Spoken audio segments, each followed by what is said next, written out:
हाय everyone, welcome. मैंने last class में practice के लिए इस एग्जांपल्स दिया था। I am going to solve this all examples now. लेकिन क्लास स्टार्ट हुए से पहले एक बात बताओ।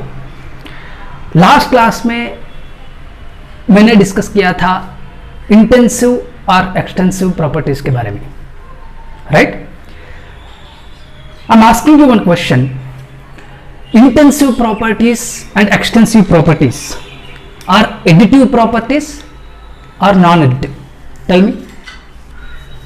बताओ, intensive properties are additive या नहीं? Extensive properties are additive या नहीं? They are additive properties or non-additive properties? This is very important because I'm going to start electrochemistry chapter soon. If you want to understand electrochemistry chapter in a very clear manner, you have to know whether intensive property is additive property or not.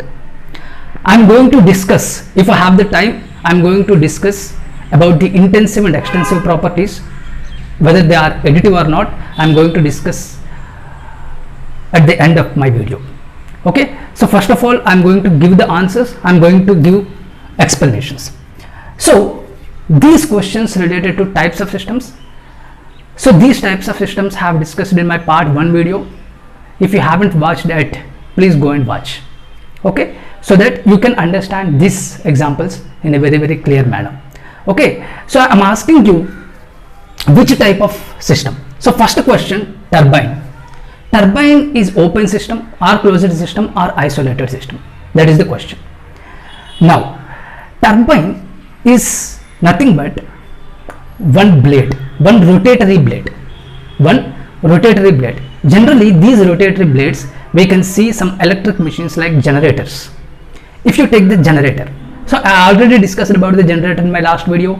Generator is an open system, you know that, right?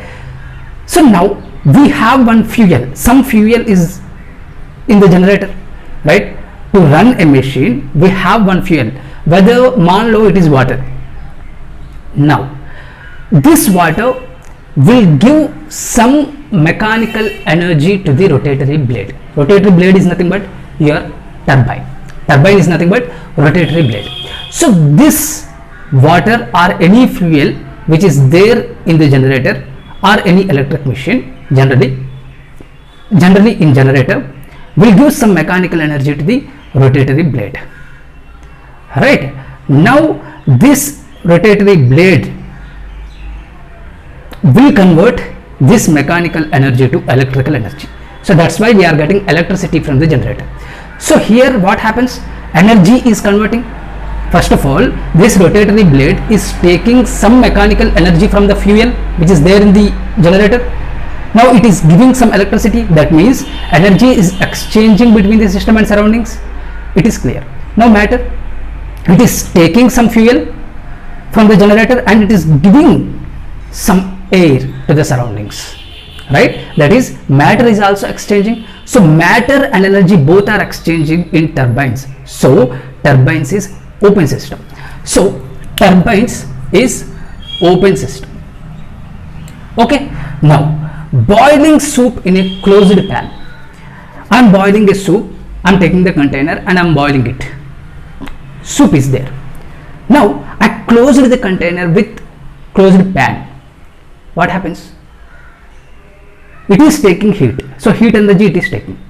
And if you touch the walls of the container, you can experience heat. That means it is giving heat to the surroundings.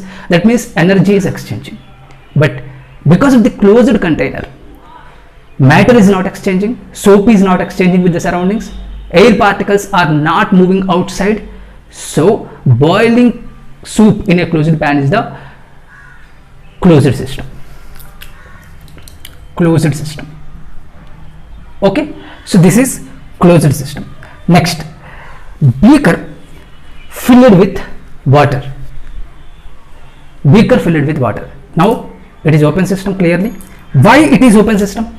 Beaker filled with water because there is no lid or there is no closed pan on the beaker. it is free system, right? Beaker filled with water. So water, if you give heat, then it will give heat to the surroundings, right? Again, energy is exchanging, right? Like boiling soup, energy will easily exchange matter because it is clearly free. There is no plate on the container of the beaker. Sorry, there is no plate on the beaker, right? We didn't close the beaker, so that air particles, if you give heat to the beaker, air particles during evaporation, air particles will move to the surroundings, right? We are giving some water to the beaker, so matter is exchanging, energy is exchanging. So this beaker filled with water is open system, sun, very important example. So sun is open system or closed system? So first of all, sun contains helium atoms, right? So many number of helium atoms are there in sun. Now these helium atoms are doing some reaction with the nucleus present in the surroundings. That means nuclear reactions. It is performing nuclear reactions. So during these nuclear reactions, we know heat energy will release. It will take some heat from the nucleus of surroundings, and it will give, during nuclear reaction, some heat will release. So energy is exchanging. Now matter. But when helium atom, which is there in the sun, are doing nuclear reactions with the nucleus present in the surroundings, electrons will release, photons will release. That means matter is also exchanging. So sun is example of open system. So sun is also example of open system, right? Open system. Now refrigerator is also example of open system, because you are giving some matter, you are placing something, fruits, vegetables and everything in the refrigerator, okay, and it is giving, and you are taking out. So matter is easily exchanging in the refrigerator. Energy, you are giving electricity to run the refrigerator, right? Electrical energy you are giving, and it will give heat energy to the surroundings. You can experience that, because if you have your refrigerator in your kitchen, it will give some heat to the surroundings, and it will make cool the vegetables, right? So exchanging of energy is there here. So matter is exchanging and energy is exchanging. So refrigerator is open system. Next, laptop, same thing. It is taking electrical energy and converting it to the mechanical work. So mechanical energy, that's why we are using laptop, right? How laptop is working? It is taking electrical energy. Because of kinetic energy or because of mechanical energy, laptop is working, right? So energy is exchanging. But matter, compressor fan is there, you can experience that, right? So it is taking air and it is giving air. If you touch the fan of the laptop, you can experience that air is coming from the laptop to the surroundings, right? So matter is exchanging. So laptop is the open system. Earth, again same. Earth, it is taking sun energy, light energy, right? And it is giving heat energy. Earth is giving heat energy to the surroundings. So energy is exchanging, and you are giving some water, or through rains it is taking some water, and it will give some metals. So matter is exchanging. Energy is exchanging. Earth is open system. Plants, during photosynthesis process, plants taking carbon dioxide and sunlight. So light energy it is taking, and plants give heat energy to the surroundings. So energy is exchanging, right? And it is taking carbon dioxide, it will give oxygen to the surroundings. So matter is exchanging. Gas particles, it is taking carbon dioxide and it will give again oxygen to the surroundings, right? Matter is exchanging. So it is also open system. Gas stove, Bunsen burner, everything is same. Gas stove means you are giving heat, so heat energy, right? So if you take any container, water container, and put on the stove, what happens? It will give some air particles and it will give heat to the surroundings, and it will give air particles to the surroundings, right? And it takes air from the surroundings. So matter and energy both are exchanging. It is just like open beaker. I have already discussed it. So gas stove is open system. Gas stove is open system. Trimmer and hair straightener both are same principle. Trimmer means it is used to remove your beard, right? Hair straightener to make your hair straight. So both trimmer and hair straightener will take electrical energy and convert that electrical energy into heat energy. You can experience that heat energy by taking the trimmer in your hand, into your hand. Okay, so energy is exchanging. This heat energy will be useful to make your hair straight, right? So trimmer also, that heat energy will be useful to remove your beard. But matter is not exchanging in trimmer and hair straightener. So these two are closed systems. Trimmer and hair straightener both are closed systems.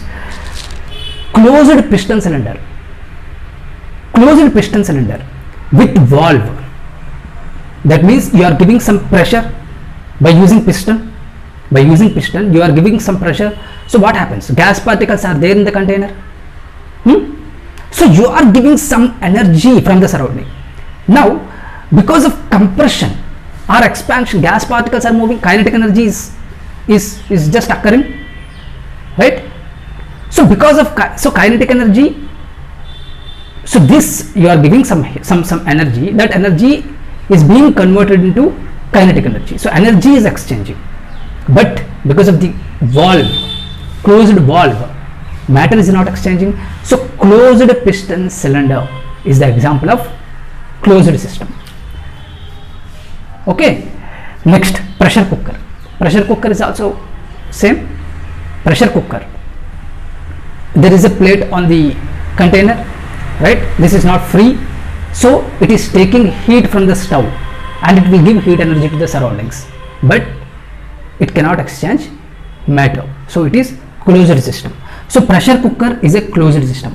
Remember, you take examples in your daily life, because these types of systems will be based on your daily life, right? Take some examples and do your own, then you will get super command on these types of systems. Okay, very easy. So these are the answers.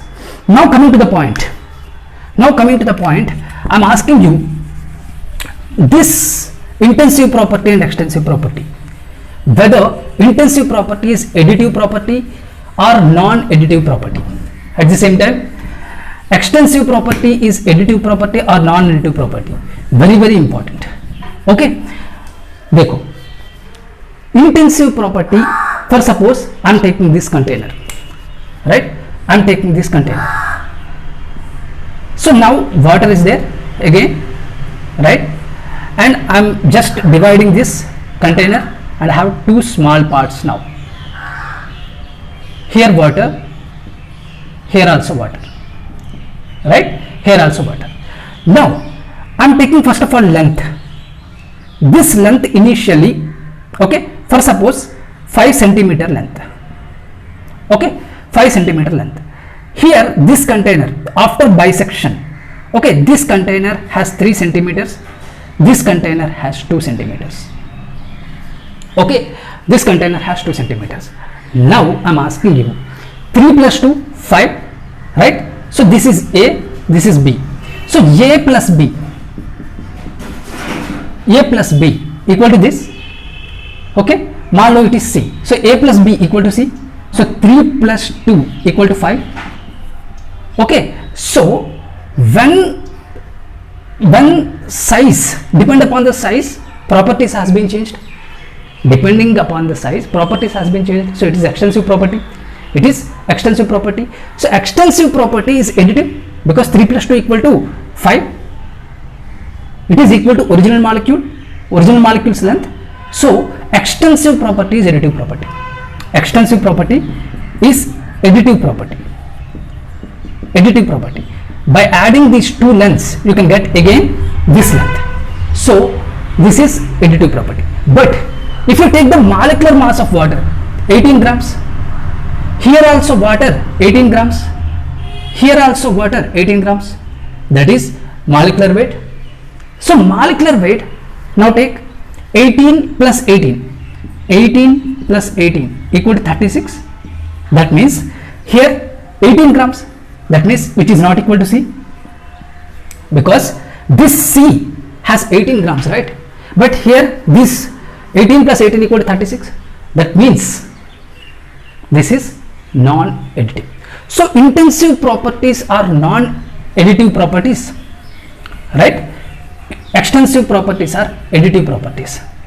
Extensive properties are additive properties. Intensive properties are non-additive properties. In the same way, you take standard electrode potential.